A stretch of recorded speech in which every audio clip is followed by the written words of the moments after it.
இப்போல்லாம் டேஸ் எவ்வளோ ஃபாஸ்ட்டாக மூவ் ஆகுதுல்ல. இப்போ தான் பையன் கிரேட் 1 ஜாயின் பண்ண மாதிரி இருக்குது. அதுக்குள்ளே பார்த்தீங்கன்னா சம்மர் வெக்கேஷனே விட போகிறாங்க.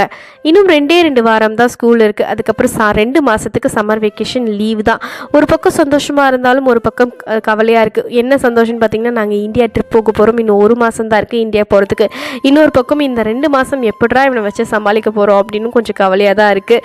நானும் வந்து டேஸ் கவுண்ட் பண்ணிகிட்டே இருக்கேன் இந்தியா ட்ரிப் போகிறதுக்காக.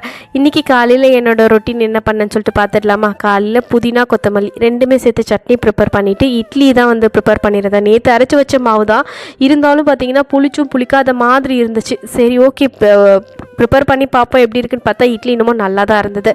அப்புறமா ஹஸ்பண்டுக்கு இன்றைக்கி லஞ்ச்கே பார்த்திங்கன்னா பாஸ்தா தான் வந்து ப்ரிப்பேர் பண்ணியிருந்தேன். ப்ராக்லி எல்லாம் சேர்த்து கார்ப்ஸ் 5 எல்லாமே இருக்குது. இதில் ப்ரோட்டீன் இல்லையே அப்படின்னு சொல்லிட்டு எக்கு மட்டும் ஒரு 2 எக்கு ஸ்க்ராம்பிள்டு மாதிரி பண்ணி ஹஸ்பண்டுக்கு லஞ்ச் பாக்ஸில் பேக் பண்ணியாச்சு.